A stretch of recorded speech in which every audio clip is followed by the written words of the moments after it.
नमस्कार, आप देख रहे हैं इंडिया डेली लाइव। मैं आंचल श्रीवास्तव लेकर हाजिर हूं देश दुनिया की तमाम बड़ी खबरें। परीक्षाओं के दौर में जब लाखों छात्र तनाव और उम्मीद और सपनों के बीच संतुलन तलाशते हैं, ऐसे समय में एक बार फिर देश के छात्रों से संवाद करने आ रहे हैं प्रधानमंत्री नरेंद्र मोदी। इस खास एपिसोड में प्रधानमंत्री विद्यार्थियों से परीक्षा से जुड़े सवालों, तनाव मुक्त रहने के तरीकों और सीखने की सही दिशा पर खुलकर बात करेंगे। इस साल कार्यक्रम को लेकर उत्साह अपने चरम पर है। 4.5 करोड़ से अधिक छात्रों और शिक्षकों ने इसमें पंजीकरण कराया है, जो अपने आप में एक नया रिकॉर्ड बन गया है। दिल्ली तक सीमित रहने के बजाय इस बार प्रधानमंत्री देश के अलग अलग हिस्सों के विद्यार्थियों से सीधे संवाद कर चुके हैं। दूरदर्शन, आकाशवाणी और कई डिजिटल प्लेटफॉर्म पर उपलब्ध ये कार्यक्रम छात्रों के आत्मविश्वास को नई ऊर्जा देने का काम करता है।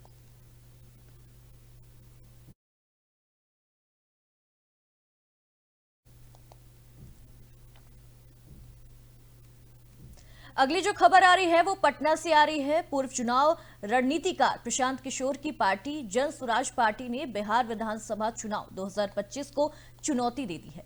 पार्टी ने राज्य में नए सिरे से चुनाव कराने का अनुरोध करते हुए उच्चतम न्यायालय में याचिका दायर की है। आपको बता दें कि जानकारी के अनुसार जन स्वराज पार्टी का दावा यह है कि पहले जो चुनाव होते थे उसमें कुछ प्रत्यागत और नियम संबंधी खामियों के कारण चुनाव निष्पक्ष नहीं हो पाते। पार्टी ने न्यायालय से संपूर्ण चुनाव प्रक्रिया की समीक्षा और नए सिरे से मतदान कराने की मांग की है। ये मामला राजनीतिक दृष्टि से बेहद अहम माना जा रहा है, क्योंकि ये बिहार की सियासी तस्वीर और आगामी राजनीतिक समीकरणों पर सीधे असर डालने वाला दिख रहा है।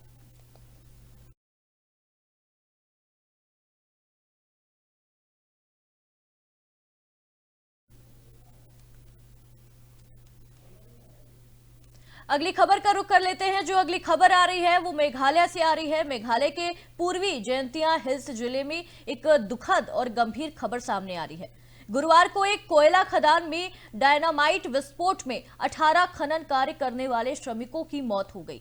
इस हादसे में कई अन्य श्रमिकों के फंसे होने की आशंका भी जताई जा रही है। हादसे के तुरंत बाद बचाव अभियान शुरू किया गया है, लेकिन अंधेरा होने के कारण गुरुवार देर शाम इसे रोकना पड़ा। आज सुबह से ही बचाव दल ने राहत और बचाव अभियान शुरू कर दिया है।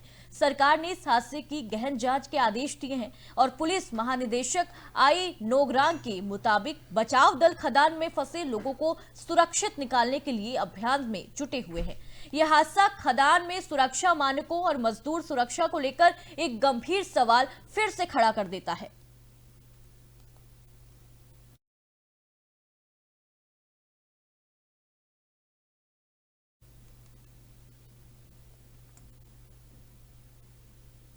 देश की सबसे बड़ी मेडिकल प्रवेश परीक्षा नीट पीजी 2025-26 की कट ऑफ घटाने के फैसले को लेकर सुप्रीम कोर्ट में एक अहम मामला सामने आया है।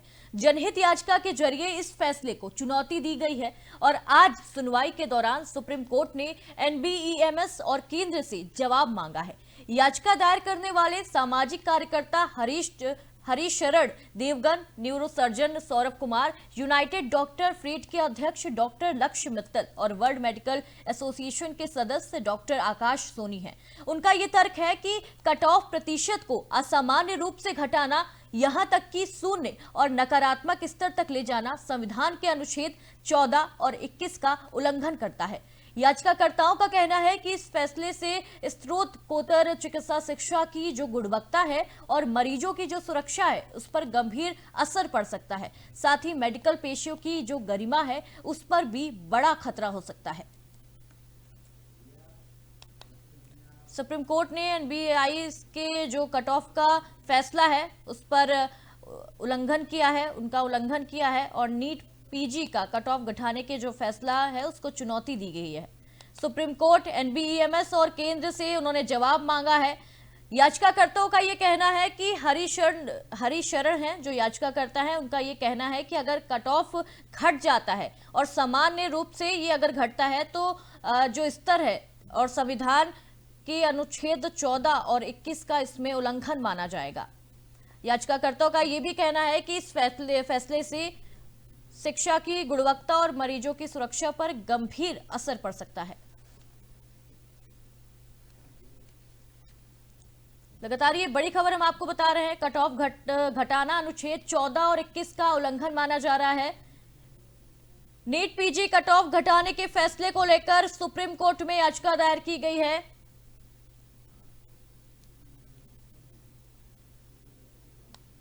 ये बड़ी खबर हम आपको बता रहे हैं। याचिकाकर्ता जो है उनका ये कहना है कि ये फैसला चिकित्सा शिक्षा की गुणवत्ता और मरीजों की सुरक्षा पर गंभीर असर डालेगा। साथ ही मेडिकल पेशे की गरिमा को भी इससे खतरा हो सकता है। याचिकाकर्ता की तरफ से ये कहा गया है, सुप्रीम कोर्ट में याचिका दायर की गई है।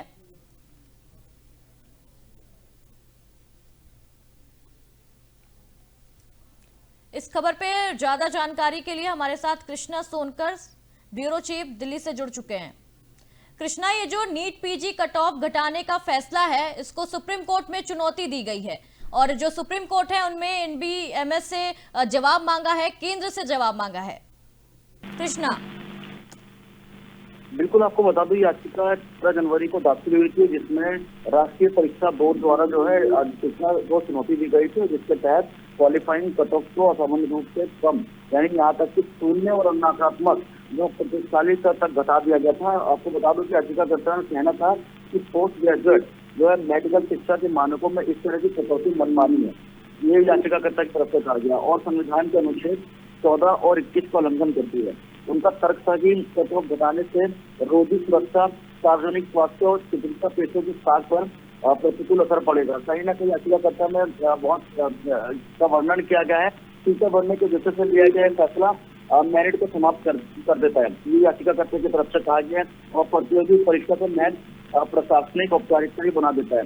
याचिका में ये भी कहा गया कि चिकित्सा का क्षेत्र सीधे मानव जीवन और शारीरिक अखंडता और गरिमा तक इससे जुड़ा हुआ है और ऐसे में पेशेवर मानकों का संस्थागत रूप से प्रथम स्वीकार नहीं हो सकता। कहीं ना कहीं याचिकाकर्ता की तरफ से जो है तकरीबन 12 पन्नों की फाइल थी और उसमें काफी चीजों का वर्णन किया गया, जिसमें सुप्रीम कोर्ट जो है वो अब जो है सुनवाई करेगा और साथ ही जो पोस्ट ग्रेजुएट स्तर पर जो मेरिट में ये गिरावट राष्ट्रीय चिकित्सा आयोग अधिनियम 2019 की भत्ता मंशा के भी जो बताई गई है। तो कहीं ना कहीं जो है अब देखना ये होगा कि इसका क्या फैसला आता है। सुप्रीम कोर्ट ने हाल ही में याचिका पर नोटिस जारी किया था, आपको बता दूं कि जिसमें महाराष्ट्र राज्य द्वारा बच्चों के मुफ्त और अनिवार्य शिक्षा का अधिकार अधिनियम 2009 जो है एक्ट के तहत जारी 2024 के सरकारी प्रस्ताव जीआर यानी को चुनौती दी गई थी। जीआर के अनुसार जो था राज्य में महाराष्ट्र सरकार को प्राइमरी, अपर प्राइमरी और सेकेंडरी स्कूलों में स्टूडेंट की संख्या के आधार पर शिक्षकों के पदों को मंजूरी देने के मानदंडों में बदलाव किया था। जी कृष्णा, अगर नीट की परीक्षा का कट ऑफ होता है या कट ऑफ घटता है तो एक तरीके से ये भी देखा जा सकता है कि आम जनता के साथ खिलवाड़ हो सकता है, क्योंकि जो नीट की परीक्षा है, डॉक्टर सबसे अहम भूमिका निभाते हैं। आम जनता की सुरक्षा के लिए हमेशा डॉक्टर जो सर्वोपरि होता है, एक तरीके से भगवान मानते हैं, दूसरा भगवान मानते हैं। और अगर डॉक्टर कट ऑफ से निकल कर आता है तो ये भी एक आम जनता की सुरक्षा के साथ खिलवाड़ हो सकता है। क्या ये सही होगा कहना? बिल्कुल, आपने जिस तरह से जानकारी दी है बिल्कुल सही सटीक हो सकता है, क्योंकि जिस तरह से याचिकाकर्ता ने अपनी एप्लीकेशन में दाखिल किया है और कहीं ना कहीं सुप्रीम कोर्ट को बताया है कि इसको लेकर जो है सुप्रीम कोर्ट जो है अमेंडमेंट करे। तो कहीं ना कहीं याचिकाकर्ता ने ये कहा है कि आरटीई एक्ट के तहत अनुसूचित के कॉलम के अनुसार जो है शिक्षकों की संख्या प्रत्येक कक्षा और डिवीजन के लिए, न कि प्रत्येक सेक्शन के लिए, जैसा कि राज्य सरकार ने गलती से समझा है। और आपको बता दूं वहीं जो महाराष्ट्र है और जस्टिस जो PS नरसिम्हा है और जस्टिस आलोक अरोड़ की बेंच ने 23 जनवरी को महाराष्ट्र राज्य में शिक्षा आयुक्त को नोटिस जारी किया था। उसी के आधार पर जो है याचिकाकर्ता ने भी अपनी फाइल में जो है कुछ बिंदु दाखिल किए हैं, अमेंडमेंट के लिए बोला गया है। तो कहीं ना कहीं ये एक जो जिस तरह से खिलवाड़ की बात करिए तो ये खिलवाड़ ये देश के लिए बहुत खतरनाक साबित हो सकते हैं। कृष्णा, बहुत बहुत शुक्रिया हमारे साथ जुड़ने के लिए और जानकारी साझा करने के लिए।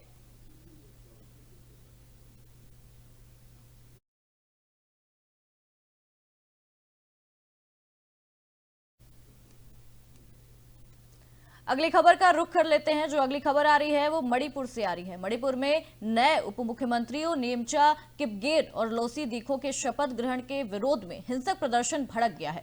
घटना तुईबोंग मेन मार्केट इलाके में हुई है, जहां सैकड़ों युवा प्रदर्शनकारियों ने सुरक्षा बलों को वापस उनकी बैरक में ढकेलने की कोशिश की है। जब सुरक्षा बलों ने बात मानने से इनकार किया तो पत्थरबाजी और टायर जलाने की घटनाएं सामने आई हैं। ये तस्वीरें जो आप देख रहे हैं वो मणिपुर से सामने आ रही हैं।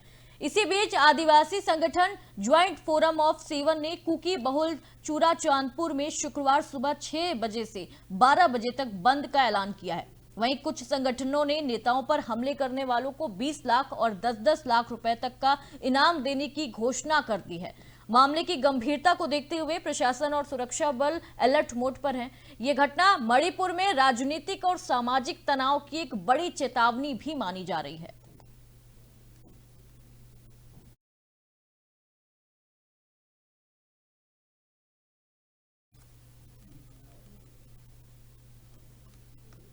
अगली खबर आ रही है सूरत से।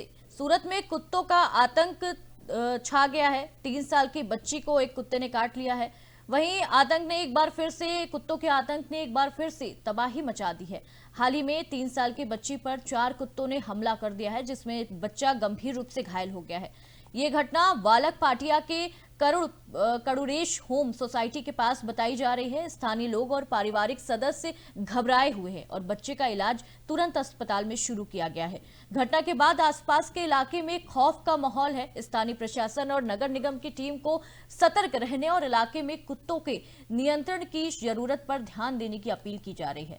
ये घटना बच्चों और आम नागरिकों की सुरक्षा के लिए गंभीर चेतावनी भी मानी जा रही है। सूरत में जो कुत्तों का आतंक है वो छाया हुआ है। आपको बता दें कि एक 3 साल की बच्ची को कुत्ते ने काट लिया है। जो आम जनता है वो घबराई हुई है, उनके माँ बाप घबराए हुए हैं। जो बच्ची है उसका इलाज अभी हॉस्पिटल में चल रहा है। लोगों ने प्रशासन से कुत्तों की नियंत्रण करने की अपील की है, क्योंकि लगातार इस तरीके की जो खबरें हैं वो सामने आ रही हैं। ये घटना बच्चों और आम नागरिकों की सुरक्षा के लिए भी एक गंभीर चेतावनी मानी जा रही है। हमले में बताया जा रहा है कि जो बच्चा है वो गंभीर रूप से घायल हो गया है। सूरत से ये खबर सामने आ रही है। सूरत में कुत्तों का आतंक लगातार छाया हुआ है।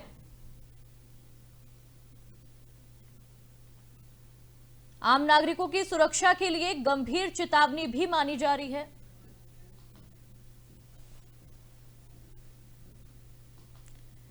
इस खबर पर ज्यादा जानकारी के लिए राजेश विश्वकर्मा संवाददाता सूरत से जुड़ चुके हैं। राजेश, ये जो खबर सामने आ रही है, 3 साल की बच्ची को कुत्ते ने काट लिया है, उसका जो आतंक है कुत्तों का वो लगातार छाया हुआ है। राजेश। जी बिल्कुल, ये एक सच्ची घटना जो है सामने आया है और बेहद दुखद घटना है।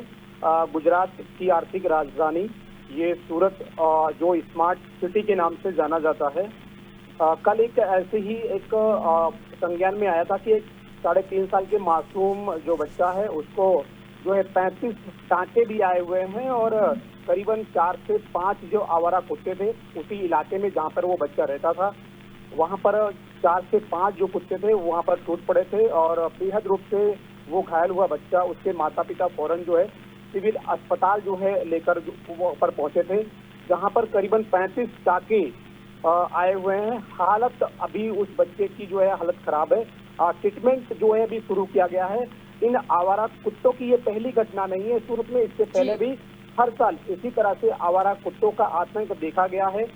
सूरत म्युनिसिपल कॉरपोरेशन जो सूरत की है वो हर साल लाखों रुपए जो है राष्ट्रीयकरण और खसीकरण के नाम पर खर्चा करती है, लेकिन फिर भी इन आवारा कुत्तों के लिए अभी तक कोई भी जो है खास तौर पर कोई इंतजाम नहीं किए गए हैं। जी हाँ सर। राजेश, इतनी बड़ी कुत्तों को लेकर सुप्रीम कोर्ट तक याचिकाएं दायर हुई हैं और कई बार ऐसी घटनाएं सामने आती हैं, तो आखिर प्रशासन कर क्या रहा है? नगर निगम की जो आम नागरिक है, जो वहाँ के स्थानीय लोग हैं, वो नगर निगम से ये अपील कर रहे हैं और इलाके में कुत्तों को नियंत्रण के लिए बोल रहे हैं, लेकिन आखिर किसकी जवाबदेही बनती है? वो 3 साल के बच्चे का आखिर क्या कसूर था? जी बिल्कुल, असल ये एक सच्ची घटना है जो सूरत में हर साल बनती है और इसमें खास तौर पर बात करें तो सूरत महानगर पालिका जो प्रशासन तंत्र है इसमें उनके अहम रोल होता है और खास करके जो उन अधिकारियों का इसमें रोल होता है और हर साल इसी तरह से जो है इन आवारा कुत्तों का जो आतंक देखने को मिलता है। अधिकारी हर साल इसी तरह से ऑपरेशन भी करते हैं, कई आवारा कुत्तों को पकड़ते भी हैं और उसको खस्सीकरण और रसीकरण भी करते हैं, लेकिन कई ऐसे जो झोपड़पट्टी वाले इलाके होते हैं वहां पर जो है बच्चे का अकेलापन जो है, कुत्ते जो है वो डॉग स्पॉट करते हैं, बाइट करते हैं और बड़े अंजाम भी देते हैं। तो खास करके अगर बात करें तो पिछले 3 महीनों में अगर ये आंकड़ा करीबन 3261 जो डॉग बाइट का मामला जो है दर्ज हुआ है। तो इस पूरे मामले में लेकर हम लोग जो है मीडिया लगातार जो है पूछताछ भी करती है अधिकारियों से। तो अधिकारी को यही कहना होता है कि हम लोग इसका ऑपरेशन करते हैं, हम लोग पकड़ते हैं और बाद में सुप्रीम कोर्ट का एनिमल डॉग का जो एक्ट बना है उसके तहत जो है उनको छोड़ भी दिया जाता है। तो फिर इस तरह के जो आवारा कुत्ते हैं छोड़ने के बाद फिर से उसी घटना को अंजाम देते हैं। जी हाँ सर। राजेश, ये जो खबर है ना वो उनको देखनी चाहिए जो आवारा कुत्ते होते हैं उनके फेवर में खड़े होते हैं, और उनको ये भी देखना चाहिए जो 3 साल की बच्ची है उसका आखिर कसूर क्या था। जब ऐसे नियम बनाए जाते हैं तो सबसे पहले वही लोग निकलकर सामने आते हैं। बिल्कुल। जो ये एनिमल एक्ट बना हुआ है उनको जो है ऐसे आवारा कुत्तों को पकड़कर जब रखा जाता है तो एनिमल डॉग्स के कई ऐसी संस्थाएं हैं, एनजीओ हैं जो उसके खिलाफ में जाते हैं, उसका विरोध करते हैं।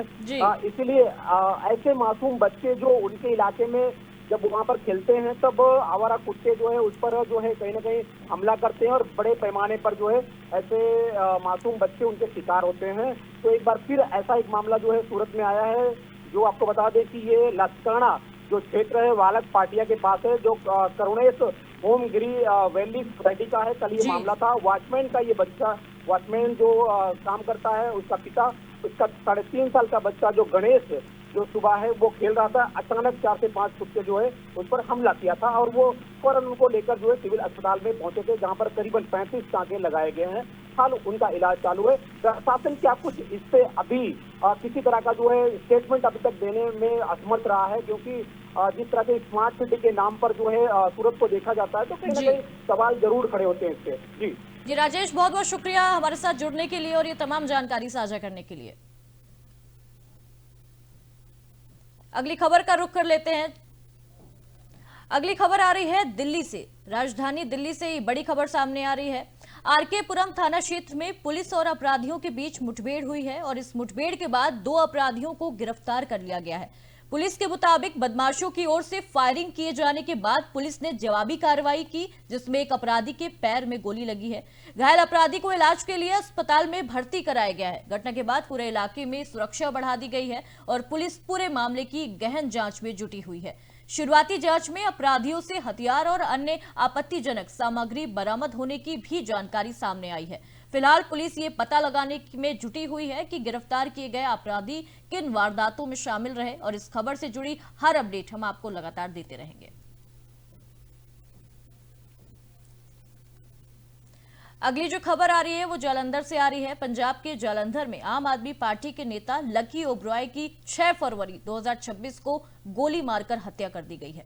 घटना जालंधर के पौष इलाके मॉडल टाउन के सुबह करीब 8 बजे की बताई जा रही है। रिपोर्ट्स के अनुसार हमलावर 2 पहिया वाहन पर आए और जब ओब्रॉय अपनी थार गाड़ी को गुरुद्वारा साहिब के बाहर पार्क कर रहे थे तब उन पर ताबड़तोड़ गोलियां चलाई गई। उन्हें 3 से 5 गोलियां लगी, जिन्हें तुरंत अस्पताल ले जाया गया, लेकिन डॉक्टरों ने उन्हें मृत घोषित कर दिया।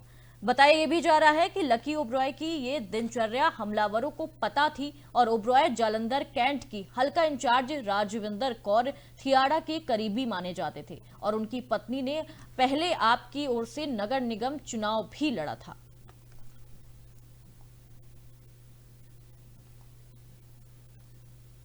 ईरान में लगातार हालत खराब होते नजर आ रहे हैं। अंतर्राष्ट्रीय स्तर पर एक बार फिर तनाव के संकेत मिल रहे हैं। ईरान से बातचीत के बीच अमेरिका ने अपने नागरिकों के लिए सख्त चेतावनी जारी की है। अमेरिकी प्रशासन ने साफ कहा है कि अगर कोई भी अमेरिकी नागरिक इस वक्त ईरान में मौजूद है तो हर हाल में वहां से तुरंत निकल जाए।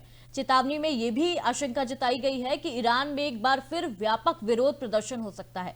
हालात बिगड़ने की स्थिति में इंटरनेट सेवाएं भी बंद किए जाने और अचानक फ्लाइट्स रद्द होने की भी संभावना जताई जा सकती है।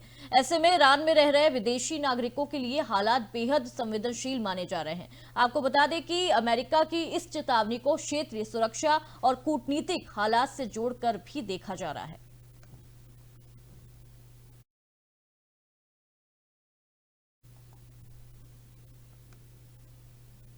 अगली खबर का रुख कर लेते हैं। जो अगली खबर आ रही है वो सिक्किम से आ रही है। सिक्किम के नामची में शुक्रवार तड़के भूकंप के झटके महसूस किए गए हैं।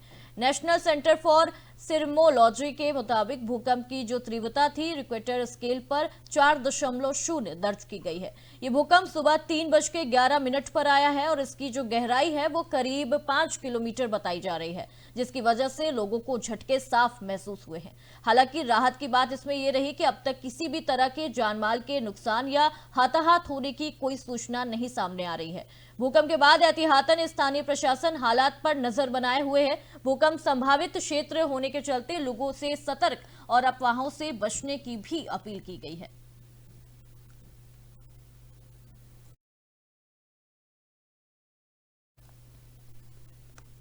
अगली खबर जयपुर से आ रही है। जयपुर जिला उपभोक्ता विवाद निवारण आयोग द्वितीय ने सलमान खान के खिलाफ 10,000 रुपए का जमानती वारंट जारी किया है और उन्हें 6 फरवरी 2026 को व्यक्तिगत रूप से पेश होने का भी निर्देश दिया गया है। ये पूरा मामला राजश्री पान मसाला के कथित भ्रामक विज्ञापन से जुड़ा बताया जा रहा है। आरोप यह है कि आयोग द्वारा 6 जनवरी 2026 को विज्ञापन के प्रसारण पर अंतरिम रोक लगाए जाने के बावजूद इसका प्रचार जारी रखा गया, जिसे अवमानना माना गया है। परिवादी योगेंद्र सिंह का दावा यह है कि विज्ञापन में उत्पाद को केसर युक्त बताकर उपभोक्ताओं को गुमराह किया गया है। आयोग के अध्यक्ष ग्यारसी लाल मीणा ने जयपुर पुलिस कमिश्नर को वारंट की तामील सुनिश्चित कराने के निर्देश जारी किए हैं। हालांकि इससे पहले जनवरी में राज्य उपभोक्ता आयोग ने कोटा मामले में राहत दी थी, लेकिन जयपुर के इस केस में फिलहाल किसी नए स्टे की पुष्टि अभी तक नहीं हुई है।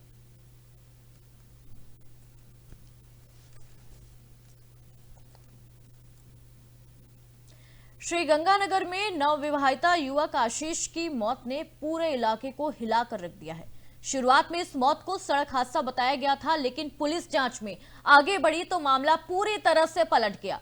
जांच में ये सामने आया कि आशीष की पत्नी, जिसका नाम अंजू है, उसने अपने प्रेमी और उसके साथियों के साथ मिलकर पति की हत्या की साजिश रची थी। ये वारदात 30 जनवरी की रात को अंजाम दी गई थी। पुलिस के मुताबिक घटनास्थल से मिले सबूतों और कॉल डिटेल्स ने पूरी साजिश की परतें खोल दी। अब पुलिस ने आरोपी पत्नी और उसके प्रेमी की तलाश तेज कर दी है और जल्द गिरफ्तारी का भी दावा किया जा रहा है।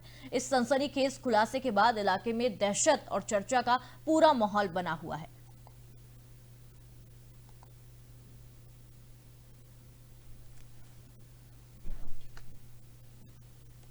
श्रीगंगानगर से ये खबर सामने आ रही है। एक पत्नी ने अपने प्रेमी के साथ मिलकर अपने ही पति की हत्या कर दी।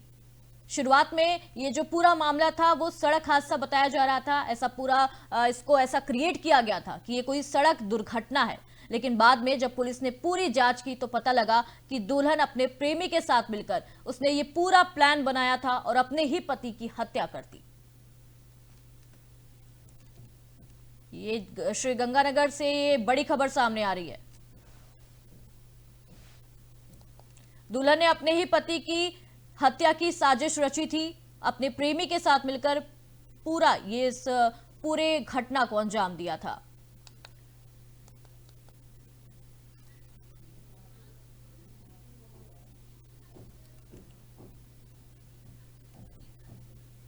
इस खबर पर ज्यादा जानकारी के लिए हमारे साथ विनीत ठाकुर, ब्यूरो चीफ, जुड़ चुके हैं राजस्थान से। विनीत, ये जो पूरी खबर सामने आ रही है ये दिल दहला देने वाली खबर है। एक नॉन विवाहिता पत्नी ने अपने पति की हत्या कर दी, वो भी अपने प्रेमी के साथ मिलकर। चलो बताना चाहूंगा, श्रीगंगानगर से एक मामला देखने को मिला है, जहां पर 30 जनवरी की रात को पत्नी द्वारा प्रेमी और उसके साथियों के साथ मिलकर पति की हत्या कर दी गई, जिसका खुलासा आज श्रीगंगानगर पुलिस द्वारा किया गया। वहीं आपको रात नवविवाहिता आशीष की मौत को सड़क हादसा बताया गया था, लेकिन जब पुलिस द्वारा इस मामले की जांच की गई तो उसमें पता चला कि पत्नी अंजू द्वारा और उसके प्रेमी उनके साथियों द्वारा मिलकर हत्या कर दी गई। यह घटना 30 जनवरी की बताई जा रही है। वहीं देखा जाए तो आशीष और अंजू की शादी अभी 3 महीने पहले हुई थी और 3 महीने पहले होने के बाद रात को खाने में के बाद निकलने के बाद कुछ देर बाद पुलिस को सूचना मिलती है कि ये सड़क हादसा हुआ, लेकिन वो सड़क हादसा नहीं था, उसको उसकी हत्या की गई थी पति उसके प्रेमी और 2 साथियों के द्वारा। वहीं ऐसा मामले को करेगी सबसे बड़ा खुलासा देखने को मिला है। वही बता दें कि सामुदायिक स्वास्थ्य केंद्र पे जब व्यक्ति को ले जाया गया वहाँ पर उसको मृत घोषित किया गया और अंजू ने एक अपना ड्रामा रचा था वो बेहोश होने का, जिसकी वजह से किसी को शक न हो। जी विनीत, इसका खुलासा कैसे हुआ? पुलिस ने किस तरीके से जांच किया? कोई सबूत ऐसे छूटे थे? किस तरीके से ये पूरी वारदात को पूरा अंजाम दिया गया और पुलिस द्वारा इसमें कैसे पता लगाया गया? आचल बताना चाहूँ, घटनास्थल की जब जांच की गई फॉरेंसिक टीम द्वारा, वहां पर कुछ चौंकाने वाले जो रिपोर्ट में मामले देखने को मिले। वहीं जो आशीष के शरीर पर कई गंभीर चोटें थी और गला घोटने जैसे संकेत भी मिले थे, जो निशान बना हुआ था वो भी था। और अंजू के शरीर पर ऐसा कोई निशान चोट का नहीं पाया गया जिसकी वजह से वो लगे कि ये हादसा हुआ है। वहीं देखा जाए तो पुलिस द्वारा पुलिस को शक होता है कोई सामान्य सड़क हादसा नहीं है बल्कि हत्या की गई है। और फोन रिकॉर्डिंग ने भी इसकी साजिश जो हत्या खोली है वो भी देखने को मिला है। जी विनीत, बहुत बहुत शुक्रिया ये जानकारी साझा करने के लिए। अगली खबर का रुख कर लेते हैं। जो अगली खबर है वो सूरत से आ रही है। सूरत के पूना इलाके में 3 साल पहले हुई हत्या की गुत्थी सुलझती हुई दिख रही है। पुलिस ने कड़ी मेहनत से ये पूरी गुत्थी को सुलझाया है। नाबालिगों द्वारा दोस्त की हत्या और शव को जमीन में दफनाने की सूचना मिलने के बाद पिछले 5 दिनों से पुलिस जेसीबी और इटाची मशीन होती है उससे करीब 15,000 स्क्वायर फीट की खुदाई कर रही थी। पास के ही कुएं में 35 फुट की खुदाई उसमें भी की गई, लेकिन अब तक मानव शव नहीं मिला है। केवल जानवरों के जो अवशेष हैं वही मिले हैं। डीसीपी आलोक कुमार ने ये बताया है कि पुलिस मॉडर्न तकनीक से जैसे ग्राउंड पेनेट्रेटिंग रॉडर का इस्तेमाल कर रही है ताकि जो जमीन है उसमें गड़े किसी भी सबूत का पता लगाया जा सके। पुलिस लगातार जांच कर रही है और शव मिलने पर कानूनी कार्रवाई भी होगी। पूना पुलिस मथक में जब एक हमारे पास अर्जदार आया, उन्होंने ऐसा बोला कि 3 साल पहले उनका भाई गुम हो गया था और उनकी हत्या हुई है, उन्हें ऐसा पता चला है। तो इसमें पुलिस ने गंभीरता को ध्यान में रखते हुए पूछपरछ किया और काफ़ी संगीन इन्वेस्टिगेशन के बाद हमें ये बात पता चली कि 3 दोस्त थे, उन्होंने अपने दोस्त को मार के ज़मीन में दफना दिया है। इसमें हम अलग अलग लोगों से अलग अलग पूछपरछ करके लोकेशन आइडेंटिफाई करने का जब हमने प्रयास किया तो एक ही लोकेशन आ रहा था, पूना कैनाल रोड के पास वो लोकेशन था। Exact location, pin point location तो हमें नहीं था, लेकिन वो सब उसी एरिया का था। इसमें हमने कंटिन्यूअस इसमें 5 दिन पिछले 6-7 दिन से हमने मोर देन 15,000 स्क्वायर फीट की खुदाई की है। Total 5-6 JCB, Hitachi machine, 10-15 labour और सब लोग मिलके 10 फीट से ज़्यादा हम गहरा गड्ढा खोद के, और इसमें हम खोद काम अभी भी जारी है। इसमें हम लाश खोजने का प्रयास कर रहे हैं। उसमें कुछ कंकाल मिले हैं, लेकिन वो बेसिकली जानवरों के कंकाल अभी फिलहाल मिले हैं। कोई भी मानव कंकाल उसमें अभी हमारे हाथ नहीं लगा है, लेकिन इसमें कंटिन्यूअस हम इसमें काम कर रहे हैं। और ये सारा प्रोसेस एग्जीक्यूटिव मजिस्ट्रेट की हाजिरी में और प्रॉपर वीडियोग्राफी और फोटोग्राफी के साथ हो रहा है। और इसमें हम जैसे ही हमें कुछ ह्यूमन रिमेन्स इसमें कुछ मिलेंगे तो हम इसमें आगे कार्रवाई करेंगे। नागौठड़े में जिला परिषद चुनाव को लेकर राजनीतिक गतिविधियां तेज हो गई हैं। किशोर जैन जो एनसीपी के उम्मीदवार हैं ने पार्टी और गठबंधन के उम्मीदवारों के प्रचार के लिए नागौठड़े में बड़ी रैली की है। इस दौरान एनसीपी के प्रदेश अध्यक्ष और सांसद सुनील टटकरे की मौजूदगी रही। शिवसेना के कई कार्यकर्ता भी इस मौके पर एनसीपी में शामिल हुए। किशोर जैन ने लोकल रोजगार और रिलायंस प्रोजेक्ट पीड़ित की समस्याओं पर अपने प्रयासों का जिक्र किया। उन्होंने कहा कि प्रोजेक्ट पीड़ितों को उनका हक दिलाना उनकी प्राथमिकता है। रैली में अजीत दादा पवार के ऑडियो संदेश ने माहौल को और इमोशनल बना दिया। किशोर जैन ने भरोसा जताया कि गठबंधन के उम्मीदवार भारी बहुमत से ही जीतेंगे। किशोर जैन आणि त्यांच्या सर्व सहकाऱ्यांनी राष्ट्रवादी काँग्रेस पक्षामध्ये प्रवेश केला, त्याला या राज्याचे कणखर नेते अजितदादा त्यांच्या स्वागतासाठी आलेले होते। आज राष्ट्रवादी काँग्रेस पक्ष, भारतीय जनता पक्ष यांचे युतीचे उमेदवार म्हणून किशोर जैन जिल्हा परिषदेला उभे आहेत, समृद्धी कोळी या ठिकाणी पंचायत समितीला उभे आहेत, योगिता शीत या सुकई पंचायत समिती मतदारसंघातून त्या ठिकाणी उभे आहेत। मला विश्वास आहे की या मतदारसंघामध्ये प्रचंड मताधिक्याने या युतीच्या उमेदवारांना मतदार त्या ठिकाणी निवडून देतील। स्थानिक रोजगारांचा प्रश्न आहे, त्या संदर्भात आपण बोललात, काय उपाययोजना याच्यावरती आपल्या माध्यमातून यापूर्वी सुद्धा 40 वर्षापूर्वी उपाययोजना करण्यामध्ये माझा पुढाकार होता.